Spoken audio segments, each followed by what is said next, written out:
Okay, we are live. Welcome in. Welcome in, everyone looking in on social media. I just wanted to let you know that we are live with our group here in the Destin, Fort Walton Beach area. And so you'll see me moving around quite a bit. I'm not going to be on the camera all the time, but we will post the recording when it's available on the social media pages. So thanks for being here. Thanks for looking in. And we're going to kick it off right away as I look to our group and welcome everybody here today. Good to see you all in person. And before I forget, our next date is November 16th, I think we think. So that'll be our Thanksgiving. We'll see if we can plan something special around that November 16th when we meet in person. We will have the Advent books for you to give out. Hopefully the calendars for Unity calendars for next year too. So more reason to come out, and we'll plan something special as we get closer to the end of the year. So again, welcome and thank you all for being here. We want to continue to radiate love to Chuck and Denise. Denise lost her sister this week. Long time coming, but nevertheless, it's bittersweet and it's family. And that makes it our family too, because that's what we're talking about today is love, that Christ love, that agape love, that love from that higher place within us, that essence that we are. We're going to tie that all together today. But first, I want to bring Tanae out and share our daily word.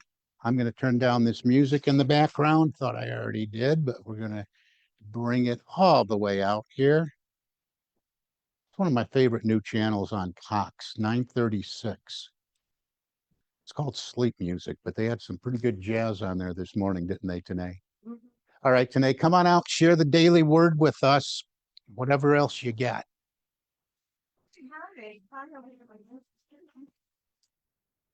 So big stretch, feet right here, the stretch to the left, and then we'll stretch right, and then we're gonna take our arms and hug ourselves. I love you. Love you. Exactly. All right. So this kind of goes in alignment with today's daily word, which is worthy. Worthy. So today, October 12th, 2025, the daily word is worthy. So the affirmation we'll repeat 3 times is, all people are worthy as children of God.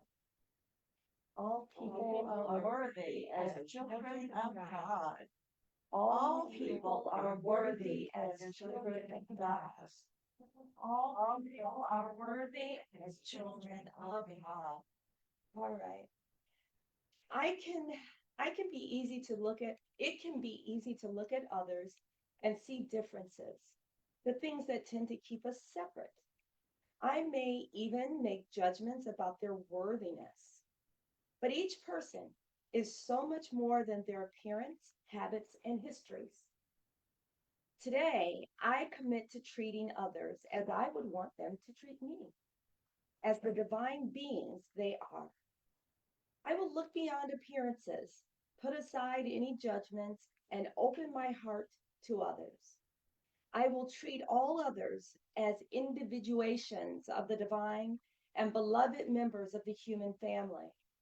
As I do this, I feel differences and separations fall away. I behold our similarities and feel a new kind of kinship, one born of respect and acceptance. All people are one in God, and each is worthy of inclusion and belonging. And our scripture references from the book of Romans, chapter 8, verse 16, and it reads, "It is that very Spirit bearing witness with our spirit that we are children of God." May the Lord add a blessing to the hearing and the reading of these words today. Amen. Amen. And I finally got you on camera. Oh my gosh, good. Oh my. Well, thank you for that, Tanae. I gotta continue to. I want one of these when we get together to not be something that I have to look at the screen too much, but when you're doing it live and you're doing it You know, it's kind of a juggling act. If there's somebody in there, or then I see that they're looking in on social media and Corey's there trying to get in, you're giving people instructions. So we wear a bunch of different hats and we try to do it all here. But this is one of those talks where I really wanted all of us to step into the fullness of God. Sometimes when you prepare Sunday messages, it's like, boy, I just did that. That felt pretty good. Where do I go next now? Yeah, turn around, get it all ready for next week, right? So where do you go? Where do you go? And I've often shared that my prayers these days are to open that place in me where I find wisdom, inspiration, and guidance, because I know it's in there. I know it's in there. So I just have to quiet all the noise that's chattering at all of us so I can go to that place of clarity and let it drop in. And this past week, I was at the Unity West Central Conference, and they have it at this beautiful place on the shores of the Pacific Ocean out there in Santa Cruz, California, Northern California, an hour or so, maybe not quite that, south of San Francisco. So it was really beautiful, you know, a lot of traveling, but I wanted to, I just kept getting this message to kind of, as best I can, tie together what we've been talking about over the last few months. We've been talking and going deep. I know I did a quick run through the 12 powers last year, the beginning of the year, and we went even deeper, especially with understanding and will, and then order. And then we had, I think, a pretty good message and sharing around the power of zeal at the end of September to kick this month off. How do we wrap these all together? Because you know, when either one of us talks, when either one of us prays with you, whenever we share with you, our intention is always to give you something, what we call spiritual nourishment, but share it in a way that you can make an application to what's going on in your own life. So you take something with you. Never was my intention when I went to ministerial school, to seminary later in life, to just get up there and talk a good game and do that well, and okay, I'm done. I feel good about me, because it doesn't matter if I feel good about me. I want you to feel good about you. That's what unity is all about, finding that place, finding that God within, and making it real. And so I was doing meditation. I got there early, like I get to everything early. And I just started thinking about what is it that binds all this together? What is the glue between the 12 powers, our unity principles, all that we think, say, and do when we want to stay the course? And, you know, I always point to my favorite scripture: seek ye first his kingdom and his righteousness, and all these things will be added to you. All these things are whatever we seek in our own lives that will make us feel the fullness of God in our experiences. So how do I do this? How do I share with you that we can make this more real? How can we make the presence of God more real in our lives, and do that with enthusiasm? Do it with cooperation from that gatekeeper we talked about when we talked about the power of the will, right? So I want to start with a couple scriptures here. And I'm going to interchange some words as we look at some of our principles to help you make this abstract concept, whatever it may be, of God, because we seem to all define God in our own ways, which is yours to do. But let's look at 1 John verse 4. It simply says, whoever does not love does not know God, for God is love. Very simple. God is love. So that means love is God. Okay, I can get that. And then further on, we hear the Apostle Paul in Romans chapter 8, verse 38 and 39 say, for I am convinced that neither death, nor angels, nor rulers, nor things present, nor things to come, nor powers, nor height, nor depth, nor anything else in all creation will be able to separate us from the love of God. So here we have John, the same writer, whoever that may be in reality, that wrote the Gospel of John, also saying in 1 John, God is love. And then later on, Paul wrote all of this. We can't be separated. There's no separation. That's what we talk about in unity. Our first unity principle: one presence, one power, one mind, one substance, active as the universe and our life, God the good. And we are of that with no separation. So I'm presenting that love and God are interchangeable. And if I could make that interchangeable piece happen as I meditate on principles, I'm thinking, well, I can share that with all of you. I think all of us have our own concept of God and what God is to us in our lives. We have to sometimes be careful there, because we design this, what is God, and depending on our upbringing, it influences what that is. But we're also taught, I know in Catholic school I was taught a lot, don't hold a graven image. You know, don't have a false idol. Because sometimes we can go so far and we can build this idea of God, and that's really that graven image. That's why we have to become like children, just like, oh, it is all. Look up at the stars of night and just say it's all inclusive of this too. You know, not a man in the sky, you know, that Santa Claus figure, or something perhaps far away and out there. But depending where we are on our spiritual path, well, it might look different depending on where you sit, right? So it's all based really on our experience. So whatever it is, I want to help you anchor into the reality of God so that you move fully into the experience of God in your own lives on a daily basis. So let's look at a few things and interchange the word God with love. And let's do that by looking at our unity principles, because I think this will help us make a little bit more sense out of all of this. So our first unity principle, as I just shared, there's only one presence and one power acting as the universe and as my life, God the good. There is only one presence and one power, one mind, one substance, one life, acting as the universe and my life, love. If God is love, right? Then we can say that. Now, Mike, we can go around the room and everybody share about what their concept of God is. But I think when we say one presence and one power, that is love, I think we kind of get that a little bit more. I think we're maybe closer to being on the same page.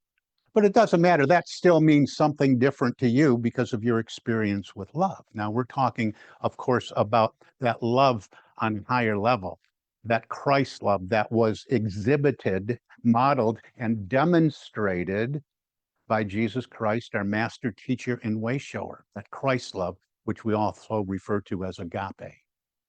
So one presence, one power, we did that. Look at our second unity principle. Our second unity principle says, our essence is of God. Therefore, we are inherently good. This God essence, called the Christ, was fully expressed in Jesus. Okay, we accept Jesus as our master teacher, our way shower, and whatever else Jesus is to you and means to you in your life. But how much? Our essence is of love. Therefore, we are inherently love.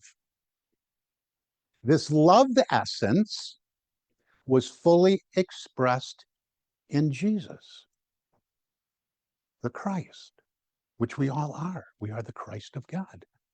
We are the Christ of love. We are inherently love. We are made of love. When we peel back the onion skins and the layers, there's love in there. You know, we color it, season it, flavor it, do all these things that perhaps cover it up. We let the outside world in and be more directive of our gatekeeper. Here's where the will ties in again. But if we walk in that always on awareness, yes, that We are made of God. God, our essence is of God, but we are made of love. Our essence is of love. With what we know and what ego knows from that point of view of sense consciousness, my meditation tells me that that's more clarity for that gatekeeper that is so often influenced by ego and sense consciousness. The gatekeeper. Just think of that. I'm hearing this. I am what love is. That's what I'm titling this piece today, because that's an affirmation I've been doing, and the way our subconscious mind works. If you do that over and over and over again all day long, you'll indeed see beyond a shadow of a doubt how that gatekeeper is influenced. Because when you go to speak, think, act in a way contradictory to what love is, that gatekeeper, that power of will remind you. That's how affirmations work. That's why we do them over and over again. I am what love is. I am what love is. You get cut off in traffic. You are what love is. That's what you said. That little international hand signal is not necessarily in alignment with what love is. Now, you can still make a choice. You have the free will to do that. You can step into liberty, or you can remain in bondage to what? To the lower thought, right? To the carnal, to the input from the outer, rather than making the choice to live from within, to live from that essence, from that Christ of our being, from that love that lifts us, right? So then we move on and we consider our third unity principle. Third unity principle says we are co-creators with God, creating our reality through thoughts held in mind. So we would say we are co-creators with love, creating our reality through thoughts held in mind. Co-creators for love. Number one, I would think, okay, what would I love? What would I love to experience? What is my purpose and passion? That's why I'm trying to tie this all together, because we talked about that. Remember the passion test. Remember thinking about more than just the financial freedom and the house on the beach or whatever it is materially we want. What would I love to express in my life? What would I love? And through that pursuit of love and loving at the level of the Christ of our being, we attract more of the good into our experience that supports us on that chosen path, the choices that we make. That love, living from that love, rooted and grounded in that love as our foundation, moves into our field of experience everything that supports us on our way. It's miraculous how this works. So see how I'm tying it all together? Understanding is that download from God. I get it. Okay. So we know what we got to do this. We have to spend that time in the silence. We have to go to that secret place of the Most High, and we have to listen. We have to identify what it is we want to experience in our lives too. Does that pass the filter? Is this part of what love is in me? Is this part of it? I am what love is. So let's really quick move through the next one.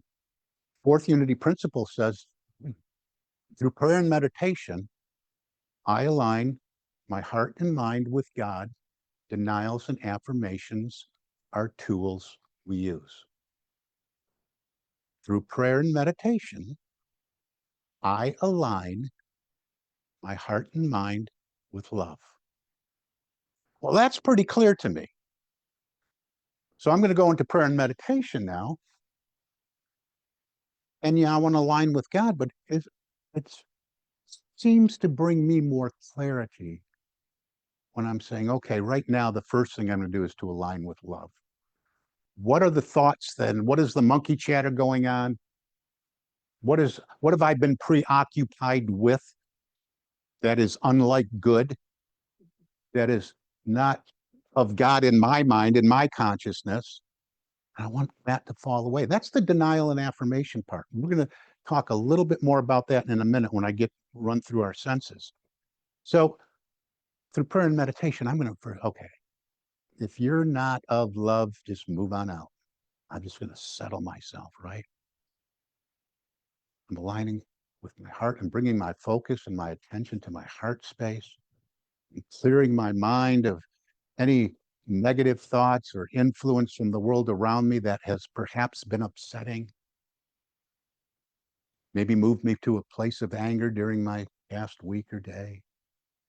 I'm settling in. I'm in alignment with love. And since love is God and God is love, I am in alignment with God, with my own divinity, with the Christ of God I am. And then recognizing that, seeing that, feeling good there, because I've always said feeling good is feeling God. Remember that? Denials and affirmations are tools that we use. Again, more direction for the gatekeeper, for the power of will, for us to use, because we deny anything that is temporary, that is not of truth, founded on principle, founded with the truth that God is love and love is God.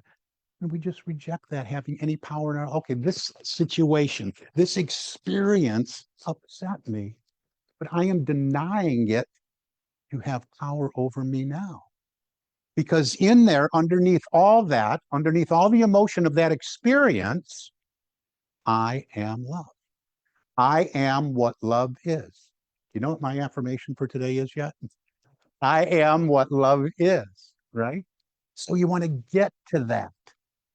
Despite how upsetting what's going on in the world around you is, you want to continue to peel back those layers, right? Denying anything that is upsetting in that way, or angering that way, or emotionally disturbing you in that way, to know that it's temporary. Yes, I'm not spiritually bypassing here. Yes, you can feel your feelings, but manage those feelings from the place of I am what love is. Yes, you have boundaries, right? We have what is acceptable in our own lives. And we allow ourselves to move through the different shadows, and we feel, and we respond appropriately when we're in alignment. But we also inform the gatekeeper that that temporary experience is not going to rob us of the Christ of God we are, the love of God that we are. So then finally, that brings us to our fifth unity principle, and I'll kind of revert back to this in a minute. But our fifth unity principle speaks to how we would do this in order that we talked about last month. That's why I was saying we want to take all these powers we've been talking about and bind it together with love. Our fifth unity principle says through thoughts, words, and actions, we live the truth we know. So truth for us is that which never changes, one presence, one power, God the good. So we live the love we know, right? In thought, word, and action, we live the love we know. We live from the love we know. Thought, word, and action. Order. Remember we talked about be, do, have.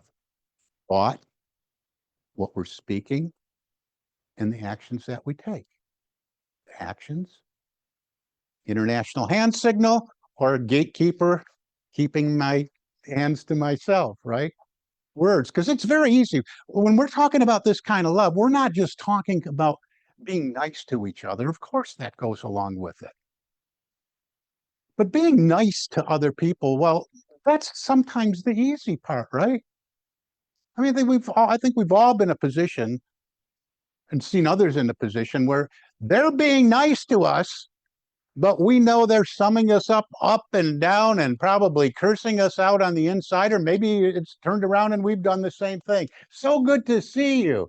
Inside, you rotten trunk. You know, that's just part of our human experience. I am what love is. When we allow the gatekeeper to be in control of the power of our will, well, then we know that even in the thought process, beyond being nice or speaking the word, right? we have a thought that's attracting something to us, that is influencing us, either emotionally or vibrationally on the level of frequency. I might be nice to this person, but I'm thinking contradictory thoughts.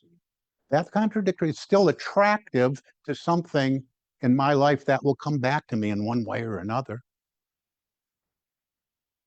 So remember Bob Proctor would say, when you're in a conversation with somebody and it wasn't, you just didn't agree with it. He said, don't make any, just say, isn't that interesting? And just move on to something else, right? But this is just another way to make that shift back to love, that alignment, that order, thought, word, and action, right? So our words, we can be nice, but are our thoughts in alignment? Or are they counterintuitive? Our words, our actions, right? Maybe we have speak kind words to someone coming from that place to love. We have kind thoughts. I really hope they get their act together, right? But maybe their actions, when they turn their back, go back to the international anthem. We got to keep all of those in alignment with I am what love is. So let's take this a little bit deeper for that application to your own life. I like this in John. If we would read deeper into John, it says, as the Father has loved me, so I have loved you. Abide in my love. And we can look at different, I just wanted to throw this in here right now because we can look at different versions and they use the word abide, continue, and remain. Different words. Whatever works for you. I want to remain. I want to continue in love. I want to continue in the love I am. I want to remain there. I want to continue in this what? In this train of thought, we say, right? I want to continue in this train of speak, in this train of action, allowing love to guide the actions that I take. So let's, since we're so influenced by sense consciousness, let's look at sense consciousness and how this plays a part real quick. Let's run through our senses. I am what love is. So how about our sight? Because we live from this input from the world around us. So what we want to do is we want to make the shift in our sight, noticing and getting ahead of myself here, to see with love. I am what love is. So I want to see through the lens of love. How do we do that? How would God see this? If I could pause for just a moment and perhaps look at it a different way. Wayne Dyer said, when we change the way we look at things, the things we look at change. How would God see this? This is upsetting to me. I don't like it. But if there's good in everything, if there's God in everything, if there's love underneath everything, how would God see this? How would God find that in this? And that might be a stretch. Maybe we can't do that all the time. But it's making that effort to do that. Is there another way of seeing this, of looking at this, a loving way, and asking how would love sees it? That's about hearing, listening with love, active listening from the heart. So often when we communicate with each other, we don't think of listening as a part of that. Because often we're either not present or we're thinking about what we're going to say next to respond, rather than being fully present in the moment. Here is another person sharing their experience with me, valuing this exchange that we're having. I want to be what love is here. I want to listen. What do I want to do?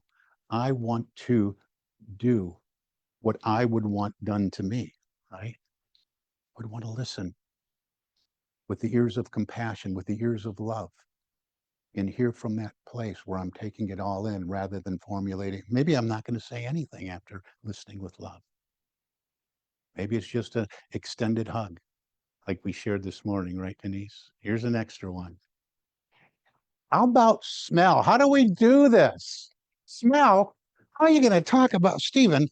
How are you going to talk about how love smells? Well, let's change things up with words here, because we're talking about the input from senses, sense consciousness. We talk about that all the time, not living just from sense consciousness. And I'm talking about today, how do we infuse our senses with love? So let's look at the sense of smell, noticing and being, to be in alignment with order, being the fragrance of love. Our thoughts, words, and actions can all be sprinkled with love. I used to say sprinkle that stuff on everything. I didn't always say stuff, but we can set the intention to add a splash of love, right, to every area of our life. How can we do this? How can we do that? How can we sprinkle love? How can we add the fragrance of love? And it's just asking these questions. You know, I'm not talking about driving behind the bus, the diesel fumes. But how can we add the fragrance of love to every encounter, to what we are being, to what we are doing, to what we have in our experience in this moment of now? And then what about taste? Oh my God, Stephen, how are you going to talk about that? What does love taste like? But this is all dropping in from spirit, and I scribbled some notes out and just put my outline on paper. The flavor of love. Let's look at it this way. We add flavor to food, right? With a variety of spices, a variety of seasonings. And I'm thinking about this more. Okay, well, you know, that kind of works. Let us flavor our beingness with love, right? Whatever we need to add, let us flavor our beingness with love. But here's one that's very relatable and brings in our fourth unity principle, which says, you know, denials and affirmations are tools that we use. When we taste something that we don't like, chances are we're not going to go there again and have that. No, I tried that last time I was here. I did not like it. No, I tried that last year. I didn't like it. I just, no, I'm going to choose something. No, I don't want that, right? We usually reject it. When we taste something, we do, oh, this is bad. That milk was bad. It expired last month. You know, we reject it. We're not going to keep drinking it, but that's what we do in our lives when we don't deny the power of the error thought to have control over our experience, over our thoughts, over our words, over our actions. So I think this one is really relatable to the denials and affirmations. We don't like it. We're not going to eat it again. We're not going to taste it again. We don't want to do that. So let love be that guiding factor. No, I experienced that. That was not of love, that experience I had, that choice I made, what I did, what I thought, the way I was being is not rooted and grounded in love. I reject that. I don't want to taste that anymore in my experience. I am what love is. So I thought that was very relatable. And then if we just remember about that talk of will, and that will being the neutral gatekeeper of our thoughts, words, and actions. How do we give it instructions to only love? We keep affirming endlessly, I am what love is. And here's one more way to apply love to our sense of taste. Look at a definition of the words. If we look at a definition of the word taste, you got good taste. How are you presenting yourself? How are you presenting yourself to the world? If we're flavored with the energy of love, I mean, how many times have maybe you've sat at a dinner party or a wedding or a social event and someone walks in the room and you just go, you sense the energy, but wow, you can tell she's really got great taste. or he's really got great taste. So it's all something that we can flavor with what we are being. How about you set the intention to deliberately present the image of the divine, our essence, in the way that we are showing up in the world. Showing up with the affirmation firmly attached to the gatekeeper, I am what love is. People will feel your energy. You'll be the one that says, oh man, there they are. They got good taste. There's something about them. There's something about that energy of love that they carry with them. And don't forget, we often talk about the word savor, right? Savor. Savor, by definition, is a distinctive quality. The power to excite, to season. In other words, to be what love is. And savor the presence of God within and without in everything. And lastly, how about touch? Our touch. How would love touch me? How would the love I am touch those around me? To be aware of this. How would the love around me touch an animal, a plant? You often heard me talk about talking to that poinsettia from Christmas time and how I kept it alive for years by just good morning and loving it every day. An animal, a plant, a tree, and so on. We walk in the energy of love when we remain and walk in the energy of appreciation and thanksgiving, in that state of gratitude. And keeping that gratitude practice is something we do on a regular basis. Appreciation for the givingness of God that surrounds us, the givingness of love that is all around us. And we've all said, I was really, really touched by her presence. I was really, really touched by her words. I was really, really touched that you thought of me in that way.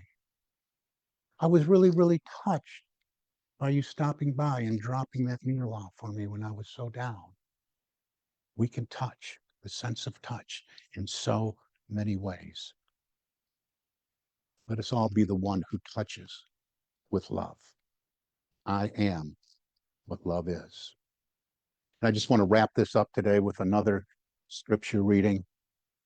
And I got my jacket on, but I read this sometimes, and it says it all and gives me the goosebumps. In fact, if you want to, this isn't from Romans, but you could read Paul in Romans 8 and just really get our unity message as far as I'm concerned. But this comes from Paul's letter to the Ephesians, just a couple lines as we wrap this up here this morning. And it's his prayer. For this reason, I bow my knees before the Father. And he says, I pray that according to the riches of his glory, he may grant that you may be strengthened in your inner being with power through his Spirit, and that Christ may dwell in your hearts through faith, as you are being rooted and grounded in love. I pray that you may have the power to comprehend with all the saints what is the breadth and the length and the height and the depth, and to know the love of Christ that surpasses knowledge, so that you may be filled with all the fullness of God. The fullness of love. I am what love is. I went a little long today. Let's just take this into a quiet time right now. Just a brief meditation, just to over and over and over again think about these words and let it sink in. Let's just get comfortable. See if I can bring something up here. Some background music.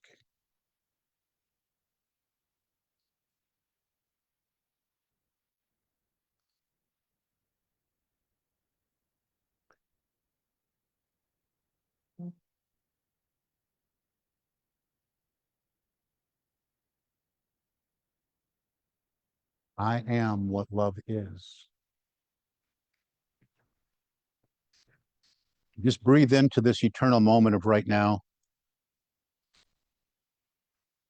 And I'm going to do one last reading while you're in this meditative state, while you're in your heart space.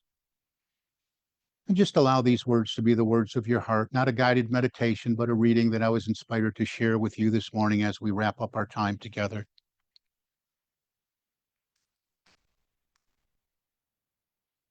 The divine presence within me is everlasting love.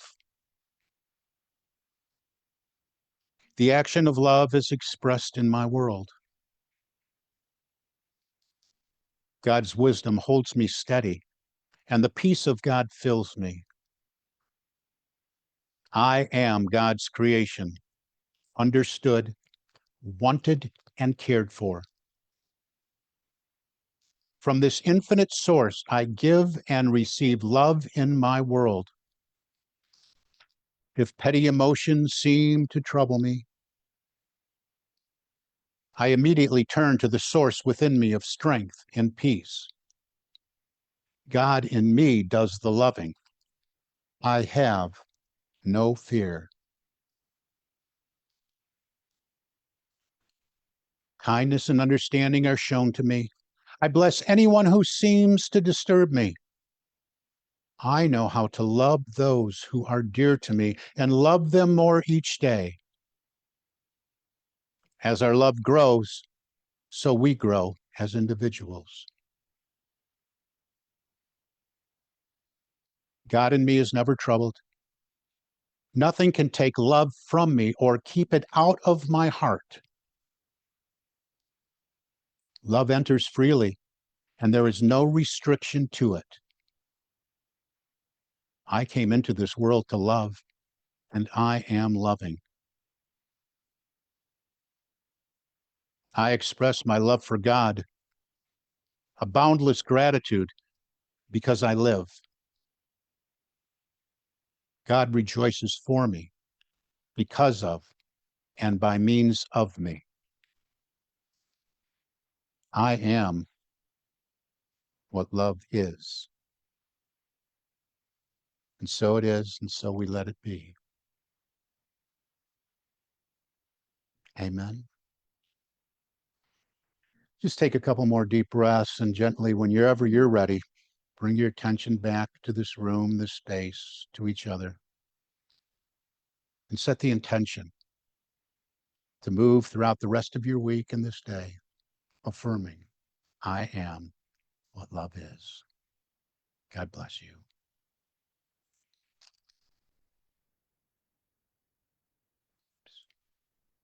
I want to thank you all for looking in on social media. We're going to wrap up our feed out there to the world, and we'll see you next week back at a regular time at 9 a.m. Central Time. Much love to you looking in, Karen Moore, and continue to heal, and we'll see you home soon and see you soon. God bless you.